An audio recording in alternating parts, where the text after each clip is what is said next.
দ্বৈত নাগরিকত্ব থাকলেও বাংলাদেশের নাগরিক প্রমাণ করতে পারলে তিনি জাতীয় পরিচয়পত্র পাবেন। সকালে নির্বাচনী প্রশিক্ষণ ইনস্টিটিউটে এক কর্মশালায় একথা জানান প্রধান নির্বাচন কমিশনার কাজী হাবিবুল আওয়াল।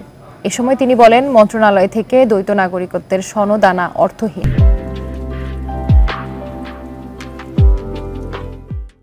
জাতীয় পরিচয়পত্র নিয়ে এখনও জালিয়াতি হচ্ছে। এতে কমিশন প্রশ্নবিদ্ধ হচ্ছে।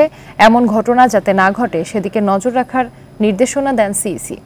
তিনি জানান, জাতীয় পরিচয়পত্র এখনও 100% চূড়ান্ত পর্যায়ে আসেনি। এর অন্যতম কারণ, যারা আবেদন করেন তারা সঠিক তথ্য দেন না, বা যারা তথ্য নেন তারাও সঠিকভাবে তথ্য নিবন্ধন করেন না। দ্বৈত নাগরিকত্ব বা 3টা নাগরিকত্ব বা 10টা নাগরিকত্ব, যতটা নাগরিকত্বই থাকুক না কেন, উনি যদি বাংলাদেশের নাগরিক হন তাহলে উনি এনআইডি পাবেন। দ্বৈত নাগরিকত্বের অজুহাতে তাকে এনআইডি দেওয়া যাবে না, সেখানে বলা হয়েছিল তাহলে ইহা থেকে সার্টিফিকেট নিতে হবে। সার্টিফিকেটটা অর্থহীন।